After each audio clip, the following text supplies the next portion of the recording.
இந்த ரூல்ஸ் எழுதிட்டீங்களா? அது அகுது. அப்ப அகுது என்ற சொல்லு எங்க வரணும்? உயிரெழுத்துக்கு முன்னாடி. அதுன்ற சொல்லு எங்க வரணும்? உயிரெழுத்து அல்லாத எழுத்துக்கு முன்னாடி. ஓகேவா? அகுது, எஃகு, அகுது, இகுது, பக்குரு. அகுது சொல்லலாம். ஒளிக்காம இக்கு. சொல்லவா?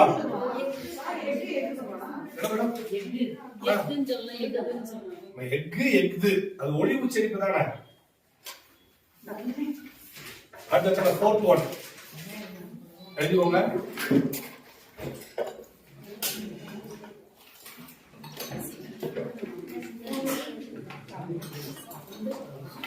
எத்தனை, எத்துணை. எத்தனை, எத்துணை. எத்தனை, எத்துணை.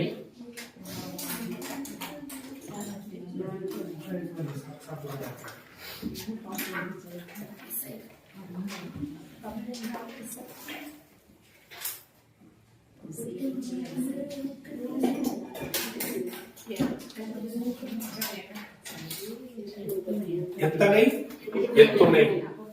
இப்ப எத்துணை பழங்கள் உள்ளன அப்படி இருக்கும். நம்ம எத்துணை பழங்கள் உள்ளன, எத்தனை பழங்கள் உள்ளன.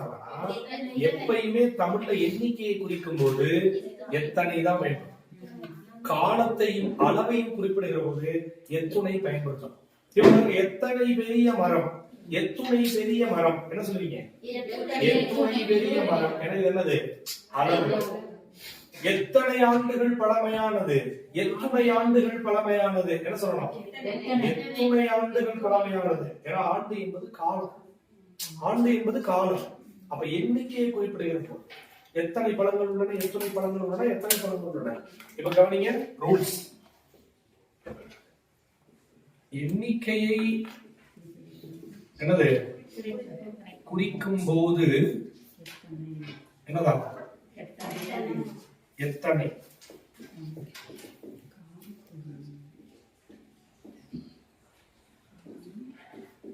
காலம் மற்றும் அளவை குறிக்கும் போது எத்துணை.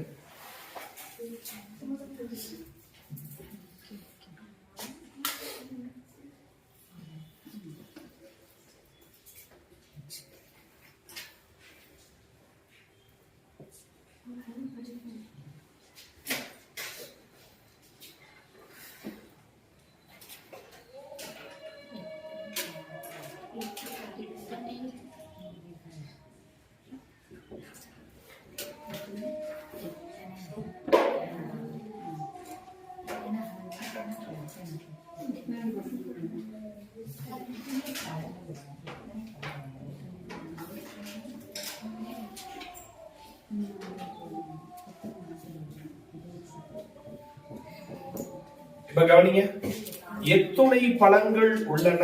இப்ப எத்தனை பழங்கள் உள்ளன என்னது? எண்ணிக்கை. அப்ப எண்ணிக்கையை குறிப்பிடுகிற போது எப்பயுமே என்ன யூஸ் பண்ணணும்? எத்தனை. இங்க பாருங்க, எத்தனை ஆண்டுகள் பழமையானது. ஆண்டுகள் என்பது என்ன குறிக்குது? காலத்தை. அப்ப காலத்தை குறிக்கிறப்ப எத்தனை சொல்லக்கூடாது, எத்துணை. எத்தனை பெரிய மரம், எத்தனை சொல்லக்கூடாது. ஏன்னா அளவை குறிக்கிறது சொன்னாங்க. எத்துணை, எத்துணை பெரிய மரம்.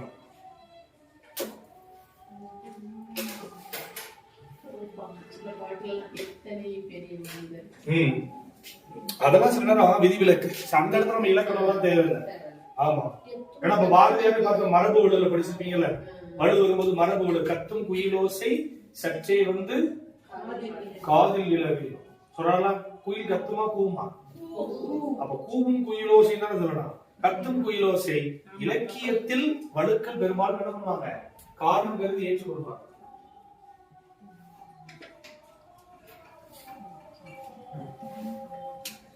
அடுத்த லாஸ்ட் ரூல்ஸ் போயிடலாமா?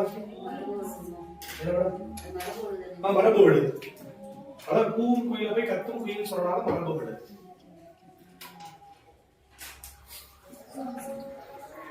எழுதலாமா? அடுத்தது அடிச்சிடவா?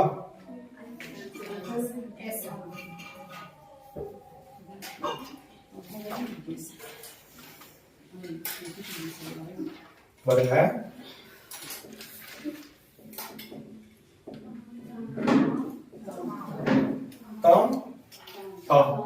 எப்பயுமே ஒரு விஷயத்தை நீங்க தெளிவா புரிஞ்சுக்கணும்.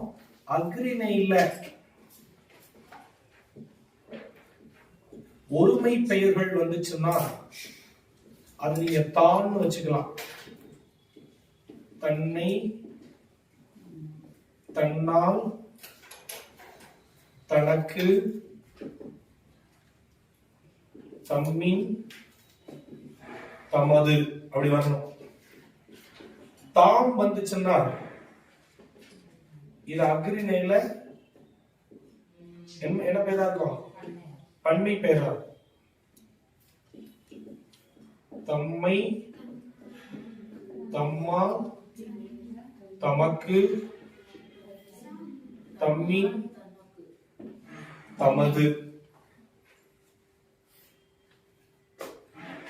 சாரி, இங்க நான் மாத்தி எடுத்துட்டோம். தன்னின் தனது. கரெக்டா? தன்னின் தனது.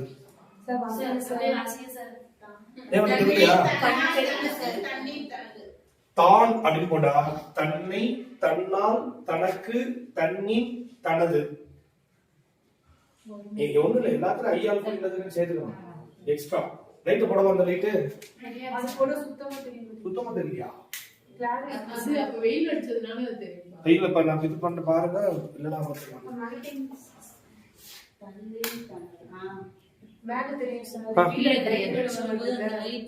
இப்ப தெரியுதா? தெரியல.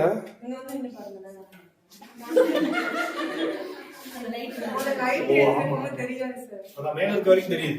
இப்ப எழுதுற வரைக்கும் தெரியுது இல்ல? சரி, அப்ப அங்கேயே எழுதுறேன். அடுத்த அங்கேயே எழுதுறேன்.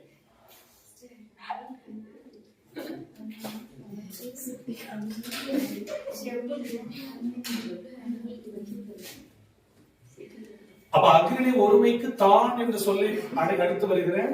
அந்த வேற்றுமைகளை வச்சு பார்த்துக்கலாம். அது மாதிரி பன்மைக்கு தாம் என்று சொல்லி அடுத்து வருகிற சொற்களை வைத்து பார்த்துக்கலாம்.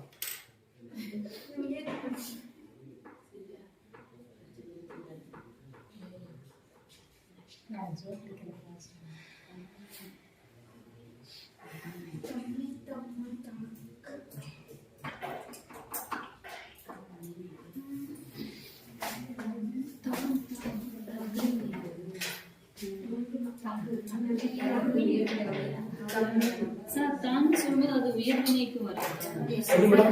உயர்திணைக்கும் தான் நான் தான் நான் நான்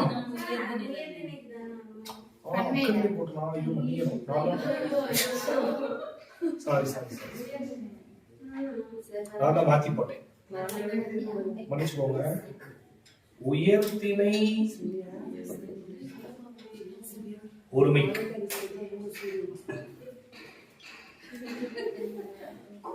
உயர்திணை பன்மைக்கு. சாரி, நான் தான் தப்பா போட்டேன். ஏன்னா உயர்திணை என்பது நான் தானே.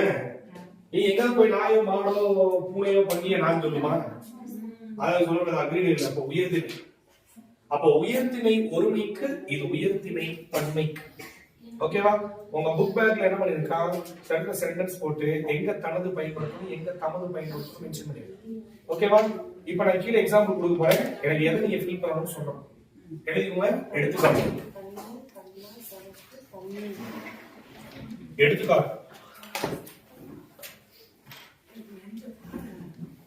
ஓகேவா? 1. சிறுமி டேஷ் கைகளில் பூக்களை வைத்திருந்தார். தனது சிறுமி டேஷ் கைகளில் பூக்களை வைத்திருந்தார். இப்ப சிறுமி என்பது என்னது? ஒருமை. அது உயர்திணையில வர்ற ஒருமை. அப்ப என்ன பயன்படுத்தணும்? தனது. அப்ப சிறுமி தனது கைகளில் பூக்களை வைத்திருந்தார். அப்ப நம்ம என்ன ஃபில் பண்ணணும்? தனது.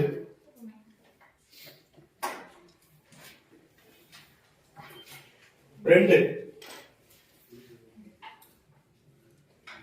தலைவர் டேஸ் கைகளால் பரிசு வழங்கினார். தமதா தமதா இப்ப தலைவர் உரிமையா பண்மையா? ஒரு ஆள் தான். தலைவர் என்கிற தகுதியை பெற்றிருக்காருல்ல, தலைவர் என்கிற தகுதியை பெற்றதால் அவரை பன்மை விகுதிக்குரிய சொல்லுல சொல்லணும்.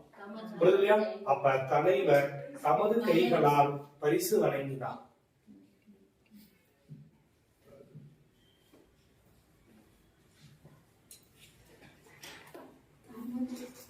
மாணவன் டேஸ் கைகளால் பரிசு பெற்றுக் கொண்டான். மாணவன் ஒருமை, அப்ப அவனுக்கு உயர்வெல்லாம் இல்ல. அப்படின்னும் போது மாணவன் தனது கைகளால் பரிசு பெற்றுக் கொண்டான். உங்களுக்கு புரியுதா? அதாவது தகுதி உடைய உயர்வுடைய இடத்துல மட்டும்தான் ஒருமையை பன்மையா மாத்தணும், மத்த இடத்துல எதுவுமே பண்ண தேவையில்லை.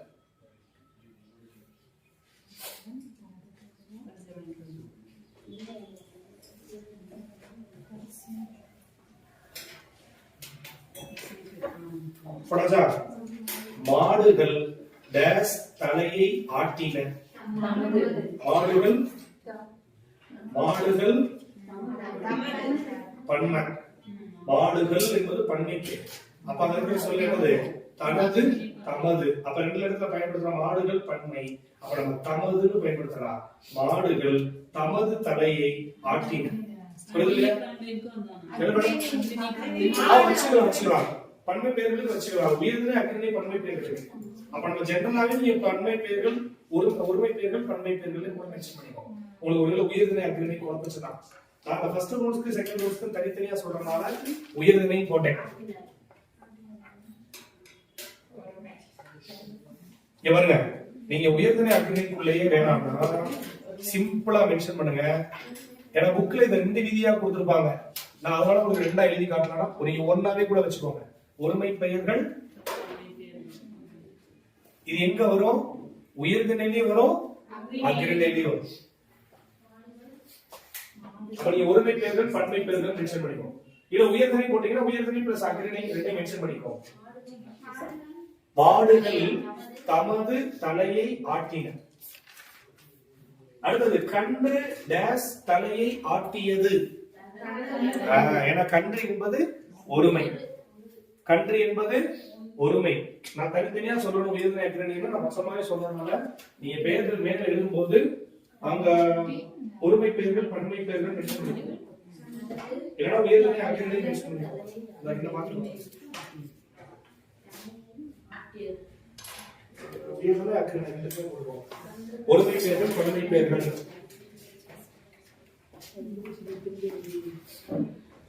ஓகேவா? இவை டேஸ். நீங்க இது சொல்லுங்க. இவை டேஸ் எனக்கு பிடித்த நூல்கள். பிராக்கெட்ல தானா தாமா. இவை டேஸ் எனக்கு பிடித்த நூல்கள். தாமா. இவை என்பது பன்மை. பன்மை வந்தா என்ன போடணும்? தாம். அப்ப இவைதான் எனக்கு பிடித்த நூல்கள். ஒருவேளை இது டேஸ் எனக்கு பிடித்த நூல், இதுதான் எனக்கு பிடித்த நூல். அப்ப ஒருமைக்கு வந்தா தான், பன்மைக்கு வந்தா தாம். அர்த்தம் புரியுதா? இவைதான் எனக்கு பிடித்த நூல்கள். அடுத்தது 2 எக்ஸாம்பிள் புக்ல சொன்னா அப்படியே எழுதிக்கோங்க. என்ன சொல்ற அது இது அப்படியே தான் கொண்டு போறோம். நீங்க கேட்பாங்க. உயர்ந்தோர் டேஸ் பிராக்கெட் என்னன்னா தன்னை தாமே தம்மை தாமே புகழ்ந்து கொள்ள மாட்டார்கள். உயர்ந்தோர் டேஸ் பிராக்கெட்ல தன்னை தாமே தம்மை தாமே புகழ்ந்து கொள்ள மாட்டார்கள். அப்ப என்ன போடுவோம்? உயர்ந்தோர் தம்மை தாமே புகழ்ந்து கொள்ள மாட்டார்கள்.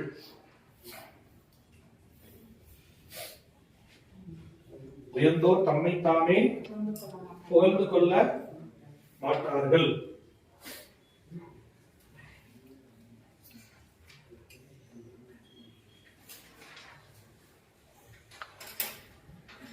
குழந்தைகள் டேஸ் பிராக்கெட்ல தன்னால் தம்மால்.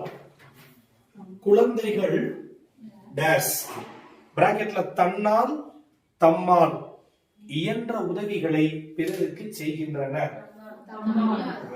தன்னால தம்மாலா? ஏன்னா குழந்தைன்னு வந்தா தன்னால், குழந்தைகள்னு வந்தனால தம்மால். அப்ப குழந்தைகள் தம்மால் இயன்ற உதவிகளை பிறருக்கு செய்கின்றனர். அடுத்த லாஸ்ட் ஒன். அம்பேத்கர் ஒடுக்கப்பட்ட மக்களின் உயர்வுக்காக டேஸ் உழைப்பை நல்கினார். தமதா தன்னதா? அம்பேத்கர் ஒடுக்கப்பட்ட மக்களின் உயர்வுக்காக டேஸ் உழைப்பை நல்கினார்.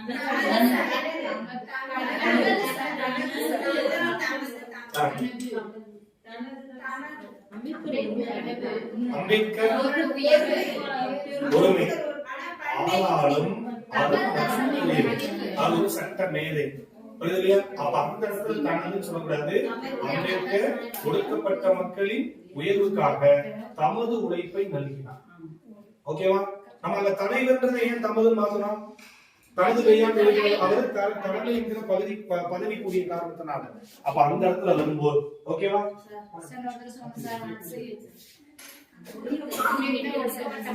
அதே வார்த்தையா? அம்பேத்கர் ஒடுக்கப்பட்ட மக்களின் உயர்வுக்காக டேஸ் உழைப்பை நல்கினார்.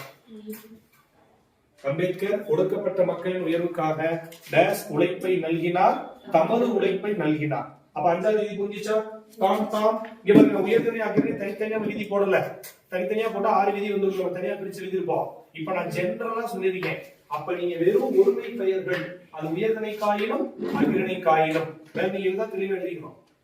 அடுத்து பாருங்க, உயர்தனைக்காக இருந்தாலும் அகிரணைக்காக இருந்தாலும் பன்மை பெயர்கள். அப்ப தான் இது உங்க புக்ல இலக்கணத்துல தனி யூனிட்.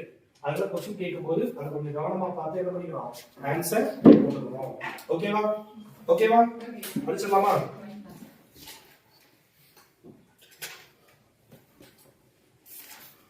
அடுத்தது கவனிங்க. இலக்கணத்துல அடுத்த இலக்கணத்துல உங்களுக்கு கொஸ்டின்ல கேட்கும் போது அகப்பொருள் இலக்கணம் ரொம்ப ரொம்ப ரொம்ப முக்கியம். அகப்பொருள் இலக்கணம் தெரியுமா? தெரியாதா? அகத்திணைகள் மொத்தம் எத்தனை? புறத்திணைகள் மொத்தம் எத்தனை? 12. அகத்திணைகள் மொத்தம் எத்தனை? 7. 7 என்ன? குறிஞ்சி முல்லை மருதம் பாலை 5 திணைகள். நீ நார்மலா சொன்னது அன்பின் 5 திணைகள்னு சொல்லுவோம். அதுக்கப்புறம் கைக்கிளை 1, பெருந்திணை 1. கைக்கிளை ஒருதலை காமம், பெருந்திணை பொருந்தா காமம். அப்ப அகத்திணைகள் மொத்தம் 5, புறத்திணைகள் மொத்தம் 7. 7 12. அந்த 12ல 11 திணைகளை மட்டுமே பேசுச்சு. அன்பின் 5 திணை 5, அகத்திணை மொத்தம் 7, புறத்திணை மொத்தம் 12. அதனால எக்ஸாம்பிள் கொஸ்டின் கேட்பா, புறத்திணைகள் 12 இருக்குல்ல, புறநானூறு கூறும் புறத்திணைகளின் எண்ணிக்கை எவ்வளவு கேட்பா. ஏன்னா புறநானூறு ஒரு திணையை விட்டோம், 11 திணை மட்டும் தான் பேசும். அது விட்ட திணை என்ன திணைனா உளிங்கை திணை. உளிங்கை ஒரு திணை இருக்குல்ல, நீங்க நாம படிக்கும்போது வெச்சி கலந்து தும்பை மஞ்சி காஞ்சி நொச்சி உளிங்கை வாவை பாடம் பொதுவியல் கைக்கிளை பெருந்திணை வாசிப்பீங்கல்ல, அதுல உளிங்கை திணையை மட்டும் புறநானூறு என்ன பண்ணாது, சொல்லாது. புரியுது இல்லையா? அப்ப திணை பாகுபாட்டின் அடிப்படையில அந்த அகத்திணைகள் புறத்திணைகள் வச்சு படிப்பீங்க இல்லையா? அகத்திணை மொத்தம் 7, அதுல அன்பின் 5 திணை பிளஸ் கைக்கிளை பிளஸ் பெருந்திணை 7, புறத்திணை மொத்தம் 12. அது ரெண்டையுமே என்ன பண்ணிக்கணும், தெரிஞ்சு வச்சு. புரியுது இல்லையா? அதுல நீங்க படிக்கும் போது முதற் பொருள் கருப்பொருள் உரிப்பொருள்னு வச்சிருப்பாங்க. முதற் பொருள் என்பது நிலமும் பொழுதும். படிச்சிருக்கீங்களா? படிச்சிருக்கீங்களா? உரிப்பொருள் என்பது அந்த நிலத்திற்கே உரிய ஒரு அக ஒழுக்கத்தினுடைய தன்மை. அடுத்து இருக்கிறது பாத்தீங்கன்னா கருப்பொருள் என்பது தெய்வம் முதலாக தொழில் ஈராக சொல்லப்பட்ட 14 பொருட்கள். தெய்வம் முதலாக தொழில் ஈராக சொல்லப்பட்ட 14 பொருட்கள் பற்றி. புரியுது இல்லையா? அப்ப அதை வச்சு நீங்க என்ன பண்ணணும் அப்படின்னு கேட்டா, ஒரு விஷயத்தை நீங்க அந்த பொருள் இலக்கணத்துல என்ன பண்ணணும், படியும். அதுல அகப்பொருள் புறப்பொருள் மென்ஷன் பண்றப்ப நிலவும் பொழுதும் கேட்டாங்கன்னா ஃபர்ஸ்ட் என்னது, சிறு பொழுது 6 என்ன, பெரும் பொழுது 6 என்னன்னு கேட்பான் டைமிங் வச்சு. இப்ப சிறு பொழுது 6 என்னன்னா சிறு பொழுது 6 என்னன்னா எடுத்தோட மாலை போயிருமா, எடுத்தோட வைகரை, அப்புறம் ஏற்பாடு மாலை யாமம் இருக்கா. வைகரை என்பது எந்த டைம், விடிய காலம் 2 to 6, 2 to 6. காலை 6 to 10, நண்பகல் 10 to 2, ஏற்பாடு 2 to 6, மாலை 6 to 10, யாமம் 10 to 2, 12. அதெல்லாம் 4 நாள் 62. நீ இஷ்டத்துக்கு மாத்திக்கிறதா? மொத்தமா 4 மணி நேரம். புரியுது இல்லையா? அதே மாதிரி பாத்தீங்க அப்படின்னா பெரும்பொழுது நம்ம நார்மலா தெரிஞ்சது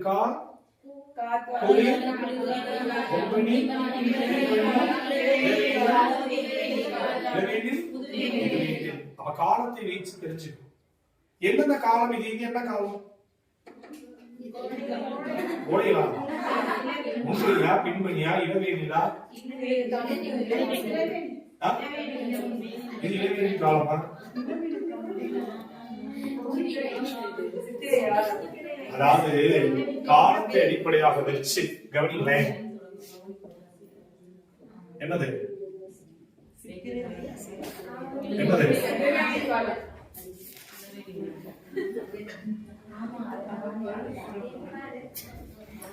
இருக்கா?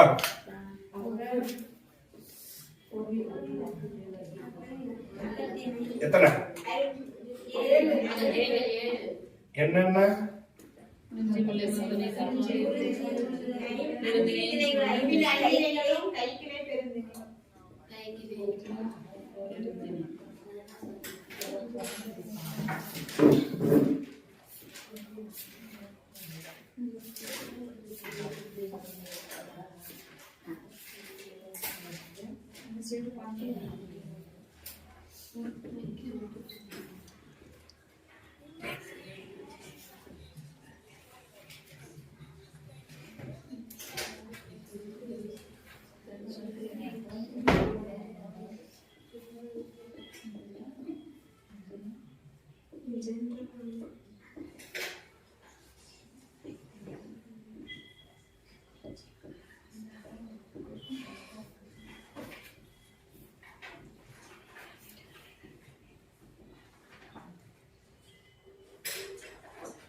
தும்பை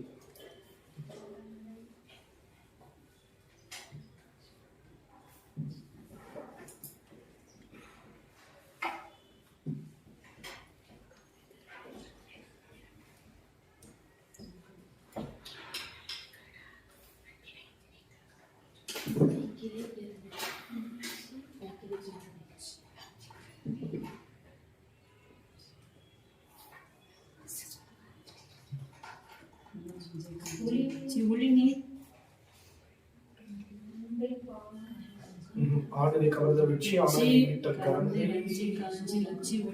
காலை செல்வது காலை ஊடல் காட்சி காத்தல் ஒழுங்கி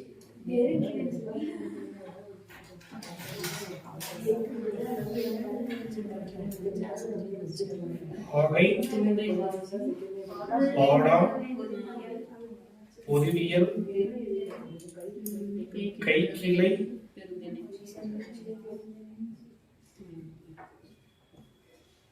ஓகேவா? அப்ப நல்லா கவனிங்க. பொருளுக்கு அகத்திணைகள் மொத்தம் 7. அன்பின் ஐந்தனை, குறிஞ்சி, முல்லை, மருதம், நெய்தல், பாலை. சிம்பிளா எழுதிக்கணும் ஃபுல்லா. அடுத்த கைக்கிளை 1 பெருந்திணை 1. அது 2 மொத்தம் சேர்ந்தது அகத்திணைகள் 7. புறத்திணைகள் போனீங்கன்னா வெற்றி, கரந்தை, வஞ்சி, காஞ்சி, நொச்சி, உளிங்கை, தும்பை, வாகை, பாடான், பொதுவியல், கைக்கிளை, பெருந்திணை என்று மொத்தம் 12 புறத்திணைகள். 12 புறத்திணையில புறநானூறு கூறும் புறத்திணைகளின் எண்ணிக்கை 11. புறநானூறு கூறாது விடுத்த புறத்திணை எதுன்னு கேட்டா ஒளிங்கை திணை. அதை எழுதிக்குவோம் சிம்பிளா. பாடான் எது சொல்றாங்க? பாடான், வஞ்சி, காஞ்சி, நொச்சி, உளிங்கை, தும்பை, வாகை, பாடான், பொதுவியல், கைக்கிளை, பெருந்திணை. என்ன மேடம்? அங்கேயும் ஃபர்ஸ்ட்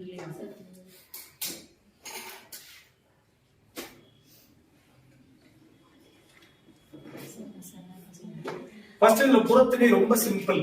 புறப்பொருள் வெண்பாமாலை தான் புறத்திணை 12 பத்தி பேசுது. எக்ஸாம்பிள் क्वेश्चन கேட்பான், புறத்திணைகள் 12 என்று முதலாக கூறிய நூல் எது அப்படி கேட்டா புறப்பொருள் வெண்பாமாலை. ஆசிரியர் ஐயனார் இதனால் என்ன சொல்லிருக்கமா, கற்கூறி நடுத்தோன்ற காலத்தே என்ற பாடல் இடம்பெற்ற நூல் புறப்பொருள் வெண்பாமாலை. புரியுதுங்களா? ஒரு போர் நடக்கணும்னா போருக்கு என்ன வேணும்? கருவிகள் வேணும். கடையில போய் வாங்கி கைதிகள் அப்புறம் தான் முதல்ல என்ன வேணும்? படை வேணும். இல்ல வேற சொல்லுங்க. காரணம் வேணும். கரெக்ட். போருக்கு ஃபர்ஸ்ட் என்ன வேணும்? காரணம் வேணும். சும்மா பொழுது போருக்கு போக கூடாது. எனக்கு பொழுது போல நான் போருக்கு வரேன், காரணம் இல்ல. இப்ப காரணத்தை உருவாக்கணுமா? கவனிங்க. ஒரு நாட்டின் செல்வம் என மதிக்கப்படுகிற ஆணியர்களை இரவோடு இரவாக பசுக்கூட்டங்களை கவர்ந்துட்டு வந்தது. ஆணிரை கவர்தல் வெற்றி. கவனிங்க. காரணம் பாப்பா, என் நாட்டு ஆணியர்கள் யார் கவர்ந்துருப்பாங்க? அதை மீட்க வருவான். ஆணிரை மீட்டல் கரந்தை. கரந்தை ஆணிரை மீட்டு போயிடுவான். மண்ணாசை காரணமாக போருக்கு செல்லுதல் வஞ்சி. இப்ப காரணம் நினைச்சு, என் நாட்டு ஆணியர்கள் நீ எப்படி கவர முடியும்? உன் நாட்டுக்கு நான் போருக்கு வரேன். மண்ணாசை காரணமாக போருக்கு செல்லுதல் வஞ்சி. அப்படி வர்றவன்ட்டு எதிர்த்து போரிடுவது காஞ்சி. புரியுதுலையா? எயில் காத்தல் நொச்சி. அவன் எக்காரணம் கொண்டு தன் நாட்டு மதிலை கோட்டையை கைப்பற்றிடக்கூடாது, மதிலை காத்து நிற்கிறது நொச்சி. அந்த படை வீரர்களை அழுத்தி மதிலை கைப்பற்றுவது ஒளிங்கை. புரியுதுலையா? அடுத்து என்னது? அதிர பொறுவது தும்பை. அதிரும்படியாக போர்க்களத்தில் 2 பேரும் சேர்ந்து சரிக்கு சமமா போரிடுறது தும்பை. அதுல எவனாவது ஒருத்தன் தான் என்ன பண்ணுவான்? வெற்றி பெறுவான். வெற்றி பெற்றது வாகை. வெற்றி பெற்ற வீரனுக்கு பாடப்படுவது பாடான். இங்க வெற்றி முதலாக பாடான் ஈராக கூறப்படாத அனைத்து செய்திகளையும் பொதுவாக கூறுவது பொதுவியல். புரியுதுலையா? அடுத்தது கைக்கிளை பெருந்தனை, அது ஒருதலை காமம் பொருந்தா காமம் பற்றி பேசணும். புரியுதுலையா? அப்ப இதுதான். இது பிரச்சனை இல்ல. புக்ல இதுக்கு ஒரு பாட்டு இருக்கும், அதுதான் கொஸ்டின். புரியுதுலையா? இப்ப உங்களுக்கு பாட்டே தெரியுதுன்னா கூட பரவாயில்ல, நான் சொல்ற வேர்டு அது எந்த திணைக்கு பொருந்தி போக மட்டும் ஞாபகம் வச்சு ஒரு பாக்ஸ் போட்டுக்கோங்க கீழே, அதுதான் கொஸ்டின் வரும். இப்ப நான் கேட்கிற ஆணிரை கவர்தல் ஆணிரை மீட்டல் கரந்தை. மண்ணாசை காரணமாக போருக்கு செல்லுதல் வஞ்சி. எதிர்த்து போரிடுதல் காஞ்சி. மதிலை காத்தல் மதிலை கைப்பற்றுதல் ஒளிங்கை. அதிரும்படியாக போர் செய்தல் தும்பை. வெற்றி பெறுதல் வாகை. வெற்றி பெற்ற வீரனுக்கு பாடப்படுவது பாடான். வெற்றி முதலாக வாகை ஈராக சொல்லப்படாத செய்திகளையும் அவற்றிற்கு பொதுவான செய்திகளையும் பேசுவது பொதுவியல். இல்லையா? அப்ப அதை வச்சு கொஸ்டின்ஸ்ல கேட்பாங்க. இப்ப நீங்க என்ன புரிஞ்சுக்கிட்டீங்களா? புக்ல அதே தான் இருக்கும், படிச்சுக்கோங்க. பாட்டு வரி ஃபுல்லா படிக்க வேணாம், அந்த பாட்டை முழுசா மனப்பாடம்லாம் பண்ண முடியாது.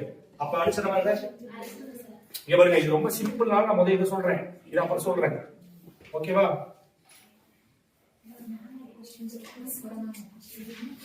இங்க பாருங்க,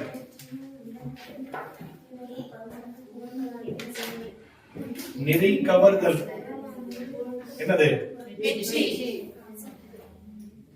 அது நீட்டலாகும் கரந்தை.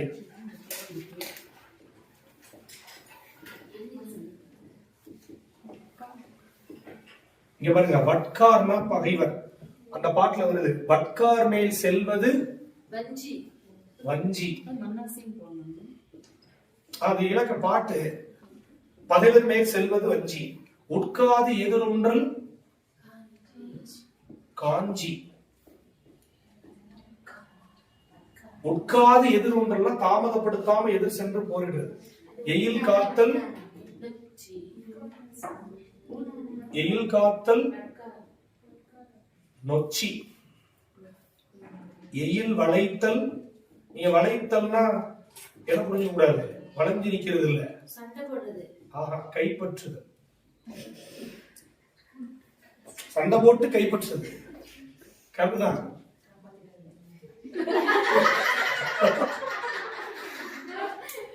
எயில் காத்தல் நொச்சி. எயில் வளைத்தல் ஒளிங்கை. அதிர பொறுவது அதிரப் பொருவது தும்பை. மிக்கார் செருவென்றது. மிக்கார் செருவென்றதுனா போர்க்களத்தில் படைப்பல மிக்கவர்கள் வென்றது வாகை. இந்த பாட்டை நீங்க படிக்க வேணாம், இதை மட்டும் தெரிஞ்சுக்கோங்க. பெரும்பாலும் போட்டி தேர்வுகள்ல வார்த்தை கொடுத்து கொஸ்டின் கேட்டாங்கன்னா புறப்பொருள் என்பாமாலினுடைய பாடம் கொடுப்பா. இப்ப புது புக்ல தொல்காப்பியத்துடைய 7 புறத்திணைகள் கொடுத்துருக்காங்க. இப்ப அதை எடுத்துட்டாங்க, அந்த போர்ஷனை ரிமூவ் பண்ணிட்டாங்க. அப்ப நமக்கு பிரச்சனை கிடையாது, ஒன்னேதான் கேட்க போறான், அப்படியே நீங்க வச்சுக்கோங்க. சரி, இது ஒன்னொன்னுக்கு என்னது அடையாள பூ சூடுவது மரபு இருக்கு தெரியுமா? யார் யாருக்கு என்ன அடையாளம் பூ? யாருக்கு? போர்க்களத்துல படை வீரர் ஒண்ணு இருப்பான். தாம் படை வீரர் தாக்கிறவங்க ஆணிரை கவர போறவன் வெச்சி பூ சூடிருப்பான். ஆணிரை நீக்க வர்றவன் கடந்தை பூ சூடிருப்பான். போருக்கு வண்ணாசை காரணமாக போருக்கு வந்தவன் அஞ்சி பூ சூடிருப்பான். எதிர்த்து போரிட வந்தவன் காஞ்சி பூ அடையாளம் பூ. ஏன்னா அக்காலத்தில் அரசர்களுக்கும் அடையாள மாலை இருந்துச்சு. சேரருக்கு அடையாள பூ பனம்பூ போந்தை. சோழருக்கு சேரருக்கு பனம்பூ, சோழருக்கு மல்லிகைப்பூவா? அது பாண்டி. சேரருக்கு பனம்பூ, சோழருக்கு ஆர். ஆர் மீன்ஸ் அத்தி அல்லது ஆத்தின்னு சொல்லுவோம். அத்தி. பாண்டியருக்கு வேம்பு அல்லது வேப்பம்பூ. போந்தை யாரே வேம்பென மாபெரும் தானையர் மலைந்த பூ.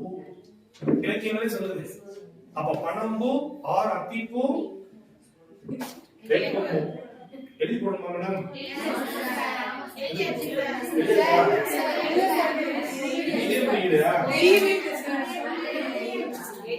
ஒளிவு எடுத்தாங்க, எடுத்து போய் எழுதி வச்சு இல்ல மேடம் வச்சுக்கிறேன். கிளம்புறப்ப எடுத்துட்டே போயிருக்கு.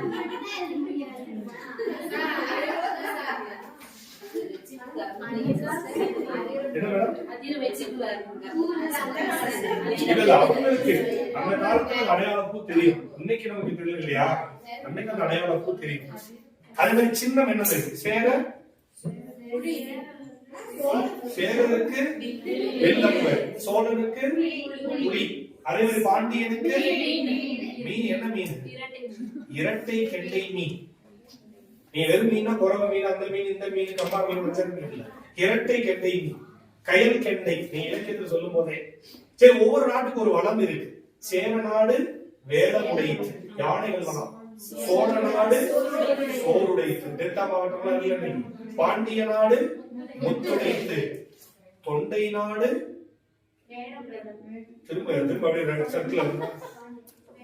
தொண்டை நாடு மீன்ஸ் இன்னைக்கு பல்லவ நாடான காஞ்சிபுரம். காஞ்சிபுரத்துல தான் சான்றோர் உடைத்து. யுவான் சுவாங் படிச்சுட்டு தன் உயர் படிப்புக்காக காஞ்சிபுரத்தில் உள்ள கடிகைக்கு வந்தாரு தெரியுமா? காஞ்சிபுரத்தில் பௌத்த மத பள்ளிகளும் மடாலயங்களும் இருந்துச்சு தெரியுமா? ஆமாங்க, கல்விக்கு தலை சிறந்த நகரம் இது காஞ்சிபுரம். கல்வியின் கரையிலா காஞ்சி மாநகர் சொல்றாங்கல்ல. ஏன் அப்படின்னு கேட்டா காஞ்சிபுரம். அதனால காஞ்சிபுரத்துக்கு தொண்டை நாடு. தொண்டை நாடு சான்றோர் உடைத்து அந்த வளம் சொல்லுவாங்க. எக்ஸாம்பிள் வந்து அடிக்கடி சொல்லு, புரியல. அடையாள பூ தெரியல, அடையாள சின்னம் தெரியல, வளம் என்னன்னு தெரியாது. சொல்லுங்களா? துர்கம் எழுதல அடிச்சிடவா? பாருங்க, நான் சிம்பிளா சொல்றேன். சேரனுக்கு என்ன பூ? போந்தை. போந்தை என்றால் பனம்பூ. சோழர் ஆர். ஆர் மீன்ஸ் அத்தி அல்லது ஆத்திப்பூ.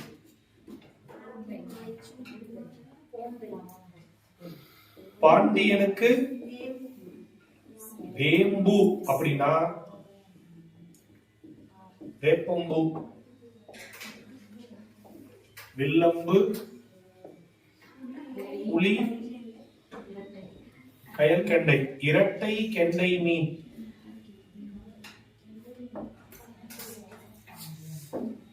ஓகேவா? அந்தந்த நாட்டினுடைய வளம் அப்படின்னா சேர நாடு வேலமுடைத்து. வேலம்னா யானை, காடு இருக்குல்ல, யானைகளுடைய வளம். சோழ நாடு, நான் இடம் பார்த்தாங்கன்னா கீழே எழுதுறேன், சோறுடைத்து. பாண்டிய நாடு முத்துடைத்து. இது ரொம்ப முக்கியம். இப்ப கீழே பல்லவ நாடு. பல்லவ நாடு மீன்ஸ் தொண்டை நாடு. தொண்டை நாடு என்னது? தொண்டை நாடுனா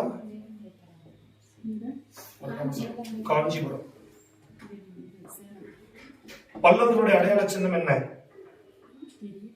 உங்களுக்கு இருந்த மாதிரி அவனுக்கு ஒரு அடையாள சின்னம் இருந்துச்சு, நந்தி. நந்தி சின்னம்.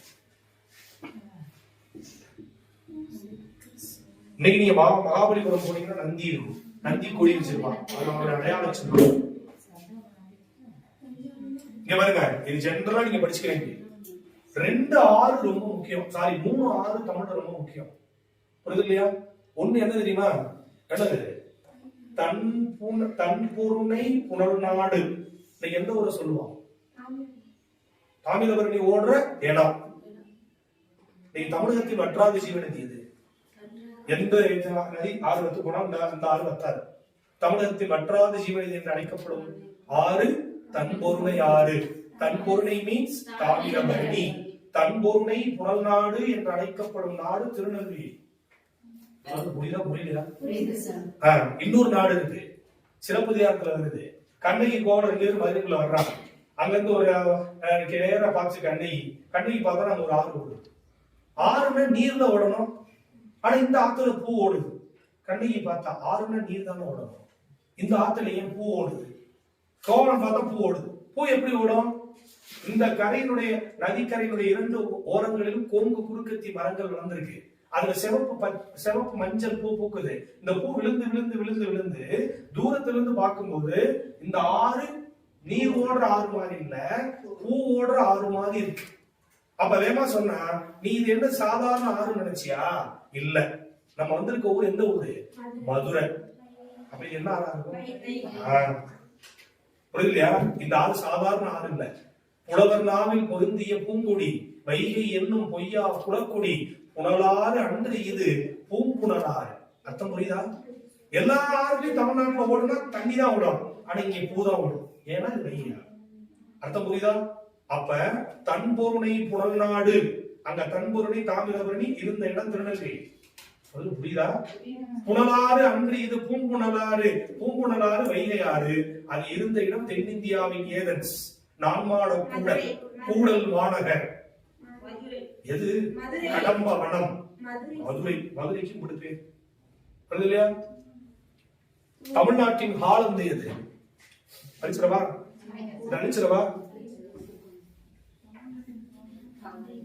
இங்க பாருங்க, நான் எழுதுற மாதிரி எழுதிக்கோங்க, குழப்பமே வேணாம். தன்பொருணை புனல் நாடு. இது யார் சொன்னா தெரியுமா? யாரு? சேக்கிலா. இப்ப தன்பொருணை புனல் நாடு, இதுல தன்பொருணை என்பது எதை குறிக்குது? தாமிரபரணிக்கு என்ன சிறப்பு? வற்றாதா? தமிழகத்தின் வற்றாத ஜீவநதி. சேக்கிலா இத போன்ற பாட்டுல ஒரு புக்ல படிக்கிறப்ப நீங்க வச்சுக்கோங்க. இது ஃபர்ஸ்ட் டேட்டா.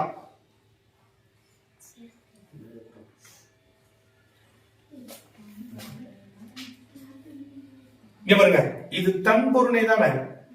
தமிழ்ல ஆண் பொருணைன்னு ஒண்ணு இருக்கு. தன்பொருணை தாமிரபரணி, ஆண் பொருணை சூப்பர், புக்ல இருக்கு. யாரு? நீங்க இல்ல, அவங்களே சொல்லிட்டாங்க. யாருங்கிறது கீழ்பாக்கம் மேடம், எல்லாரும் தான் மேடம் சொன்னாங்க. அது அரும்பாக்கம் பக்கம் எங்க ஊர் பக்கம் இருக்கிற இடத்துல இருக்கிறதுனால நான் சொல்றேன். ஆண் பொருணை மீன்ஸ் அமராவதி. எங்க ஓடுது? அமராவதி ஆறு கரூர் மாவட்டம். தெரியுமா? தெரியாதா? கொடுமுடின்னு ஒரு ஊருக்கு தெரியுமா? ஈரோடு போறவில்ல, கொடுமுடி டு கரூர் அந்த பக்கம் இருக்கு அமராவதி. ஆண் பொருணை. அப்ப இது என்னது? தன்பொருணை. இப்ப தன்பொருணை புனல் நாடு என்று அழைக்கப்படும் ஊர் எந்த ஊர்னு கேட்டாங்கன்னா பாத்தீங்களா? திருநெல்வேலி. இப்ப 3வது ஆறு புனலாறு அன்று. அன்று இது பூம்புணலாறு.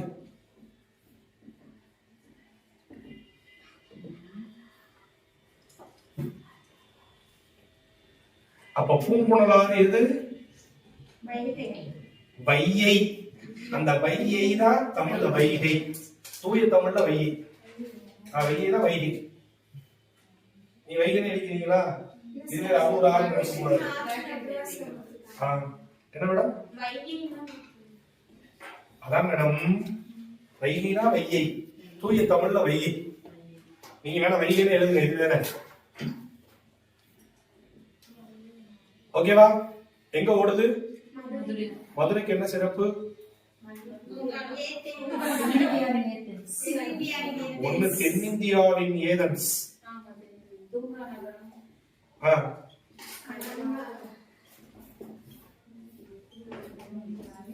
தூங்கா நகரம். இன்னொன்னு புலவர்கள் ஒன்று கூடி தமிழாராய்ந்தனால கூடல் நகர். மதுரைக்கு துன்பம் நேர்ந்த போது 4 புற மேகங்களையும் அழைத்து சிவபெருமான் மதுரையை காத்து நின்றதால் நான்மாட கூடல். நான்மாட கூடல். அடுத்த சொல் கடம்ப வனம். திரு ஆலவாய் நகரம். புக்ல படிச்சிருக்கீங்களா? திரு ஆலவாய். சிவபெருமான் மதுரை நகரத்தை நிர்மாணிக்க நினைத்த போது தன் கழுத்தில் இருந்த பாம்பை என்ன பண்ணாரு? போய் நகரத்தை எந்த இடத்துல நிர்மாணிக்கலாம் எல்லையை பிடிக்க சொன்னாரு. அந்த பாம்பு போய் என்ன பண்ணுச்சு? ஒரு குறிப்பிட்ட எல்லையில போய் நின்று தன் வாயை வாளோடு இணைத்து காட்டுச்சு. வாயை வாளோடு இணைத்து காட்டியதால் ஆலவாய் நகரம். ஆழம்னா பாம்பு, விஷம் பாம்புன்னு அர்த்தம். அப்ப ஆழம் தன் வாயோடு வாளை இணைத்து காட்டிய எல்லை, அதனால அதுக்கு பேர் என்னது? திரு ஆலவாய் நகரம். வேற அவ்வளவு நகரம் சொல்ல மாட்டோமா? எக்ஸாம்ல புக்ல அடிக்கடி கொஸ்டின் குரூப் 4ல தோணுச்சு லாஸ்ட் டைம்ல. மதுரை கல்வெட்டுக்களில் எப்படி குறிப்பிடப்பட்டிருக்கு? மதுரை மாநகரத்தை கல்வெட்டுக்கள்ல குறிப்பிட்ட வார்த்தை என்னது? மதிரை. அது மதுரை, மதிரை.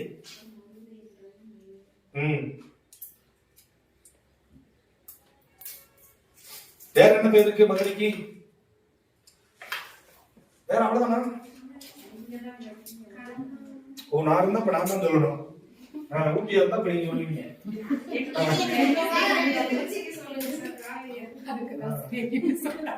இது அடிச்சிடவா? இது அடிச்சிடவா? சொல்லுங்க. தமிழ்நாட்டின் ஹாலன்.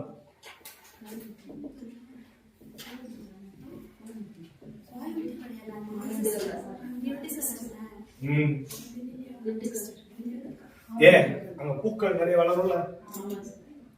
மல்லிகை அங்கதான் ஃபேமஸ், மதுரைக்கு கிடையாது. ஒருங்கிணைந்த மாவட்டமா இருந்தனால திண்டுக்கல் மதுரைக்குள்ள இருந்துச்சு, அதனால மதுரை மல்லி. ஆனா மதுரையில ஒரிஜினலா மல்லி கிடையாது, அது மதுரை மல்லி.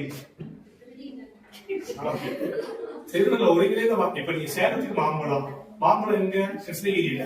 சேலத்துக்கு கிருஷ்ணகிரிக்கு எவ்வளவு தூரம்? ஒருங்கிணைந்த மாவட்டமா இருந்தனால சேலத்துக்கு மாம்பழம் ஃபேமஸ். ஆனா சேலத்துல மாம்பழம், கிருஷ்ணகிரியில மாம்பழம். ஓகேவா? இப்ப வாங்க அகத்திணை. அகத்திணை எக்ஸசைஸ் சொல்றதா சும்மா நினைவு வச்சுக்கோங்க அப்பப்ப.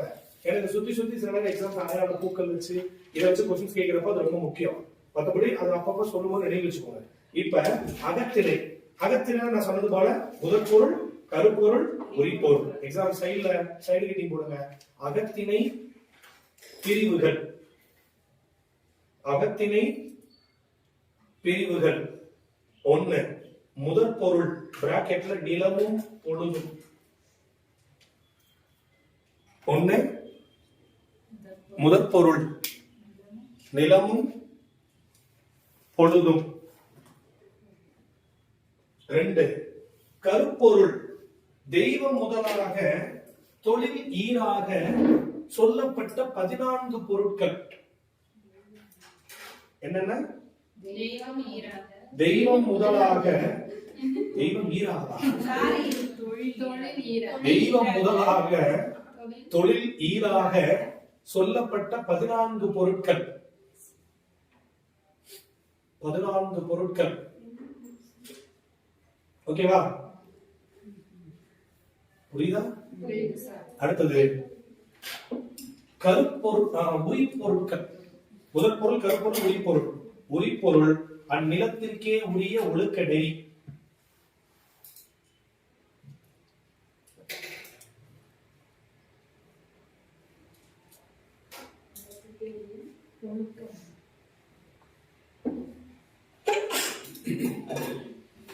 அந்நிலத்திற்கே உரிய ஒழுக்க நெறி.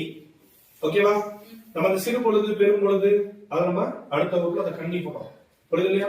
அது எழுதிக்கலாம். நீங்க பண்ற வேலை இல்ல சார் சொல்லுவாங்க முதல் பொருள் கருப்பொருள் உரி போடலாம். ஏன்னா சார் வேற கிளாஸ் ஏதாவது எடுத்தாங்கன்னா கூட இடையில ஒரு ½ hour உங்களுக்கு சொல்ல போறாங்க. புரியுது இல்லையா? ஏன்னா இது வந்து லாஜிக் தான், சிம்பிள் லாஜிக் தான். அதனால சார் சொன்னாலும் சரி, அடுத்த கிளாஸ் வர்றப்ப சார் நடத்துறா நான் நடத்துறேன். ஓகேவா? ஆனா அடுத்த கிளாஸ் நமக்கு ரொம்ப இம்பார்ட்டன்ட் டாபிக், ரொம்ப ரொம்ப ரொம்ப முக்கியம். கவனிங்க. என்னது? பகுபத உறுப்பிலக்கணம், புணர்ச்சி விதிகள், சந்திப்பிழை நீக்கம். இதுவரைக்கும் நம்ம பார்த்த ஒட்டுமொத்த கிராமர் இருக்கு இல்லையா? அது எல்லாம் சேர்ந்ததுதான் என்னது அந்த 3 டாபிக்கும். நீங்க முழு மதிப்பெண் இலக்கணத்துல தமிழ்ல எடுக்கணும்னு நினைச்சீங்கன்னா அந்த டாபிக்ல எதுவுமே எந்த மதிப்பெண்ணையும் நம்ம என்ன பண்ணக்கூடாது, விடக்கூடாது. அதை நம்ம கண்டிப்பா என்ன பண்ணணும், படிச்சு வச்சு. நெக்ஸ்ட் கிளாஸ் வரும்போது எனக்கு ஒரு ஹோம்ஒர்க் பண்ணிக்கலாம். என்ன ஹோம்ஒர்க்னா, நீங்க உங்க நோட்ல இப்ப எங்க முடிச்சீங்களோ அந்த இடத்துல, ஓகேவா, அங்க பெயரெச்சம், வினையெச்சம், வினைமுற்று, ஓகேவா, அது 3னா என்ன, அதோட வகை என்னென்ன ஏன்னு வச்சுக்கோங்க. நான் அடுத்த கிளாஸ் வந்து ஆரம்பிக்கிறேன்னு வச்சுக்கோங்க, அதுவே நடத்தி முடிக்கிறதுக்கு நேரம் ஆயிடும். மொத்த டாபிக் முடிக்க முடியாது. நீங்க வந்து எழுதிட்டு வாங்க, நான் வந்து உங்களுக்கு அந்த ஷார்ட்கட் சொல்லி தரேன். அது எப்படி நினைவு வச்சுக்கிறது அப்படி. ஏன்னா இப்ப எக்ஸாம்பிள் பெயரெச்சம் ஒண்ணு இருக்கும். பெயரெச்சம், வினையெச்சம், வினைமுற்று பிளஸ் அதனோட வகைகள். இப்ப பெயரெச்சம்னு படிப்பீங்க. பெயரெச்சத்திலேயே தெருநிலை பெயரெச்சம், குறிப்பு பெயரெச்சம், தெருநிலை பெயரெச்சம், குறிப்பு பெயரெச்சம், எதிர்மறை பெயரெச்சம், ஈறுகெட்ட எதிர்மறை பெயரெச்சம். வினையெச்சம்னு படிப்பீங்க. வினையெச்சம் 2 வகை, தெருநிலை வினையெச்சம், குறிப்பு வினையெச்சம். வினைமுற்று 4 வகை. வினைமுற்றோட 4 வகை, திருநிலை வினைமுற்று, குறிப்பு வினைமுற்று, வியப்போர் வினைமுற்று, ஏவல் வினைமுற்று. ஓகேவா? அப்ப நான் உங்களுக்கு கொடுத்திருக்கிற ஒரு சிம்பிள் டாபிக்.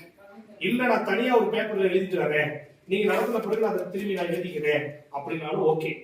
புரியுது இல்லையா? இல்ல சார் நான் அந்த நோட்லயே கண்டினியூ பண்ணி எழுதிக்கிறேன், அதுக்கப்புறம் நீங்க வந்து ஷார்ட்கட் கொஸ்டின்ஸ் எப்படி கேட்பாங்க அது மாதிரி நீங்க சொல்லும் போது நான் உங்களுக்கு அதுல இருந்து எப்படி கொஸ்டின் தெரிஞ்சுக்கிறேன் அப்படின்னாலும் ஓகே. ஓகேவா? அவங்க பெயரெச்சம் அதோட வகை, வினையெச்சம் அதோட வகை, அது மாதிரி வினைமுற்று அதோட வகை.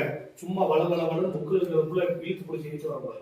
நான் திரும்ப சொல்றேன், அதுல என்ன நீங்க புரிஞ்சுக்கிறீங்களோ அதை எழுதுங்க. வகை பிரிக்க சொன்னாங்கன்னா பெயரெச்சம் 4 வகை, 4 காலம் பிரிங்க. தேர்வு பெயரெச்சம்னா என்ன, குறிப்பு பெயரெச்சம்னா என்ன, எதிர்மறை பெயரெச்சம்னா என்ன, ஈறுகெட்ட எதிர்மறை பெயரெச்சம்னா என்ன. ஏன்னா இது தெரியலன்னு வச்சுக்கோங்க, வல்லின மிகுமுறை மிகாயிடும் போது நீங்க இல்ல அங்க ரொம்ப உக்கிரமா இருக்கும். பெயரெச்சத்தில் ஈறுகெட்ட எதிர்மறை பெயரெச்சத்தில் வல்லெழுத்து மிகும், பிற பெயரெச்சங்களில் வல்லெழுத்து மிகாது. கேளா செவி, ஓடா குதிரை, பாடா பாட்டு இருக்கு இல்லையா? இருக்குல்ல, பாடா பாட்டு, ஓடா குதிரை, கேளா செவி, தீரா பகை இருக்கு இல்லையா? எல்லாத்துக்கும் வல்லெழுத்து மிகும். ஆனா இதே பெயரெச்சம் தெரிவிலையாவோ குறிப்பாவோ எதிர்மறையாவோ வந்தா கண்டிப்பா வல்லெழுத்து மிகா. பழுத்த பழம் தெரிவிலை பெயரெச்சம். நல்ல பாம்பு குறிப்பு பெயரெச்சம். நேற்று ஒரு பாம்பு பார்த்தோம், சாரை பாம்பு, இரு பேருட்டு பண்புத்தோம். நல்ல பாம்பு குறிப்பு பெயரெச்சம். நேற்று யாரும் நல்ல பாம்பு நீங்க எழுதும் போதே சொன்னீங்களா இல்லையா? சொன்னீங்கல்ல, நான் இல்லைன்னு சொல்லிட்டு எழுதுனா நல்ல பாம்பு குறிப்பு பெயரெச்சம், சாரை பாம்பு இரு பேருட்டு பண்புத்தோம். அர்த்தம் புரியுதா? அவன் எதிர்மறை பெயரெச்சமா பழுக்காத பழம், கேளாத செவி, ஓடாத குதிரை.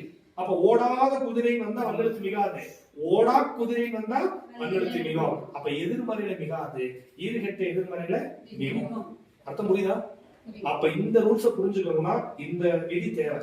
ஏன்னா இதை நம்ம எழுதிட்டு இருக்கோம்னு வச்சுக்கோங்களேன், ரொம்ப டைம் ஆகும். அப்படி நீங்க ஒரு டைம் படிச்சுட்டு வந்துட்டீங்கன்னா நான் உங்களுக்கு அதை எக்ஸ்பிளைன் பண்ணிட்டு நெக்ஸ்ட் யூனிட் போயிடுறேன். அடுத்தடுத்து நம்ம நடத்தி முடிக்கணும்ல.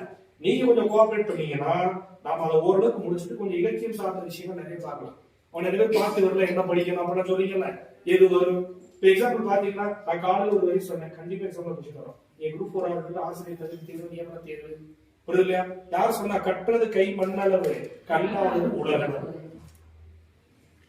யார் சொன்னா? இதுல சொல்லல, அது மாதிரி ஒரு நீங்க சொன்னேன்.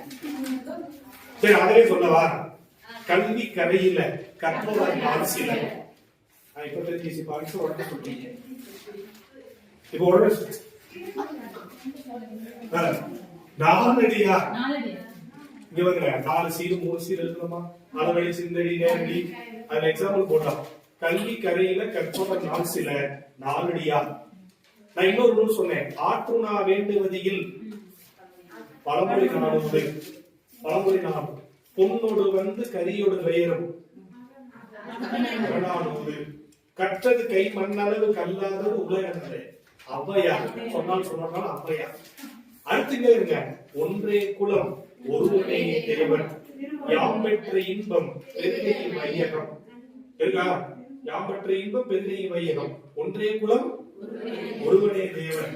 இதை அடிக்கடி சொன்னாரு திருமூலர். இன்னொன்னு உடம்பாரணியின் உயிரார் அடிவர் திருமூலர். ஏற்கனவே சொன்ன மனைக்கு விளக்கம் மணவாள், வீட்டுக்கு விளக்கு போன்றவர் பெண்ணு. ஆமாடா, வீட்டுக்கு விளக்கு பெண்ணு. பிராமணி கிழவி விளம்பினார். அவங்க நூல் ஆசிரியர் கேட்டார் எழுதுறப்ப. இன்னொன்னு சொல்றேன், எழுதி வச்சுக்கணும். கடற்காயர் இல்லாத ஊரும் பிணக்கெடுக்கும் திரிகெடுக்கும். ஆசிரியர் இல்லாத ஊரு எத்தனை இழிகளை அடையும் சொல்லுச்சு. கணக்காயர் யாரு? ஆசிரியர்.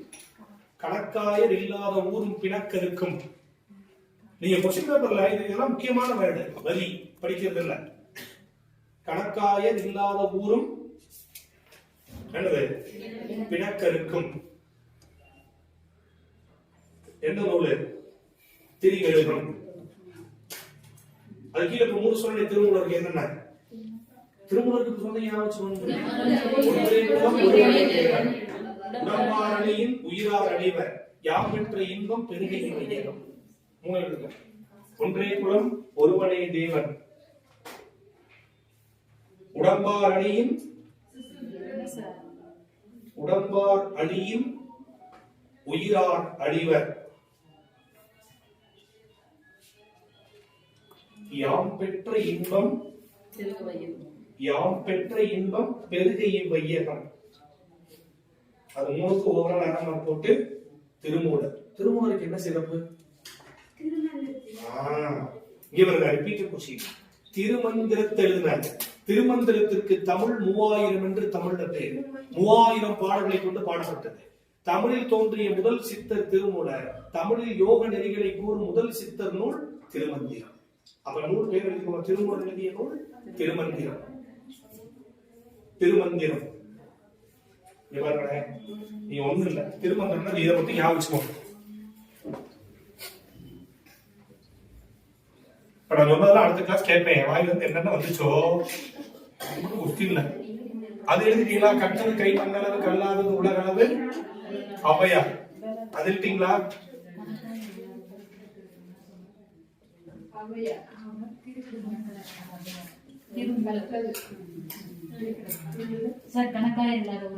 பிணக்கெடுக்கும் திரிகெடுக்கும்.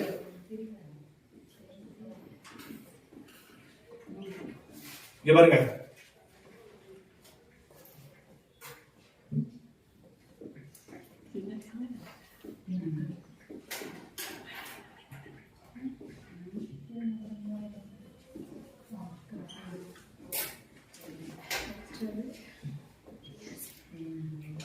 தமிழ் 3000 என்று அழைக்கப்படும் நூல் அடிக்கடி கேட்பா.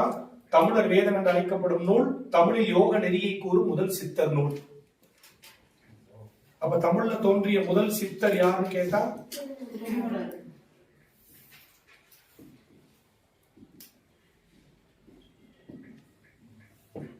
இந்த திருமந்திரம் இடம்பெறுகிற திருமுறை எத்தனை திருமுறை? மொத்த சைவ திருமுறைகள் எத்தனை இருக்கு? அதுல இது எத்தனாம் திருமுறை? கரெக்ட். இதுல எத்தனை தந்திரங்கள் இருக்கு அப்படின்னா 9 தந்திரங்கள். தந்திரங்கள் மீன்ஸ் பல மந்திரங்களின் தொகுப்பு. அப்ப நீங்க இந்த விஷயத்தை மட்டும் புரிஞ்சுக்கோங்க. திருமந்திரத்திலிருந்து திரும்ப வார்த்தைகள் வரும். கொஸ்டின் கேட்பாங்க. அப்ப தமிழ் 3000, தமிழர் வேதம், தமிழில் யோக நெறியை கூறும் முதல் சித்தர் நூல் என்று அழைக்கப்படும் நூல் திருமந்திரம். திருமந்திரம் இடம்பெறும் திருமுறை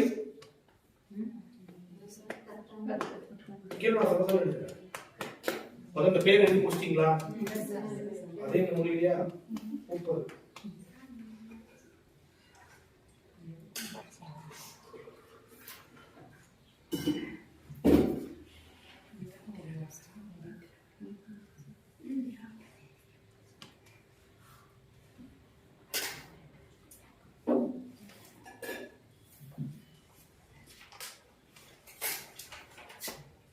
எடுக்கலாம்.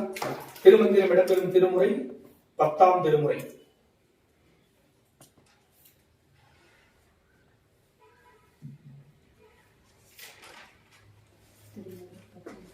திருமந்திரம் இடம்பெறும் திருமுறை 10ஆம் திருமுறை.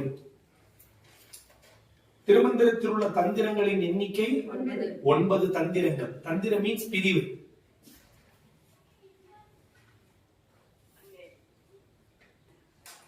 ஓகேவா? தமிழின் முதல் சித்தர் அல்லது ஆதி சித்தர் என்ற தமிழில் பாராட்டப்படுபவர் திருமூலர். நீங்க சித்தர் உலகம்னு ஒரு பாடம் வச்சிருப்பாங்க மென்ஷன் பண்ணி.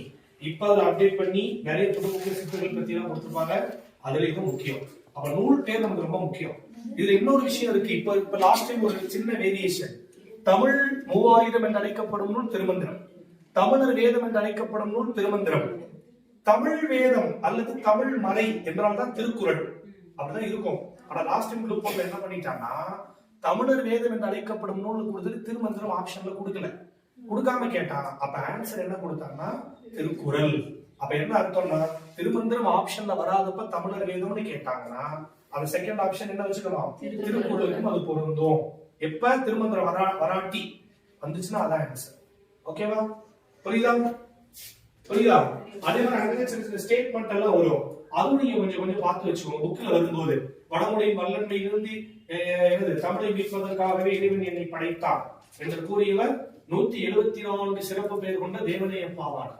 தேவனைய பாவாணர் தான் மொழி ஞாயிறு, செந்தமிழ் செல்வர், செந்தமிழ் ஞாயிறு, தமிழ் பெரும் காவலர், அகர்முதலை சொற்பிறப்பியல் திட்டத்தின் முதல் இயக்குனர் யாரு? தேவனைய பாவாணர். மன்னிப்பு என்னும் சொல் கூட ஒரு சொல், அதை பயன்படுத்தக்கூடாது. தமிழ்ல பொறுத்து கொள்கைன்னு சொல்லணும். அப்படித்தான் முதல்ல சொன்னார். பார்த்து பாடல் படிச்சீங்களா? படிச்சீங்களா? அதுதான் சின்ன சின்ன கோடு வரும். எனக்கு மிகவும் பிடித்தமான இலக்கியம் ஒன்று உண்டென்றால் அது கலிங்கத்து பரணியே. யாரு?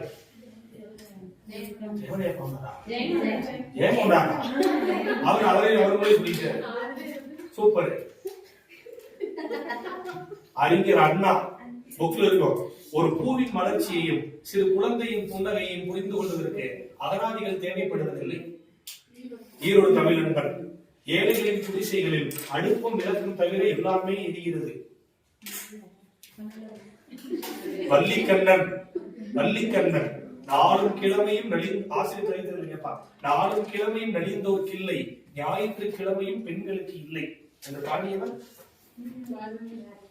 கந்தர்வன். பாரதியார் பாடுறாங்க கந்தர்வன். புரியலையா?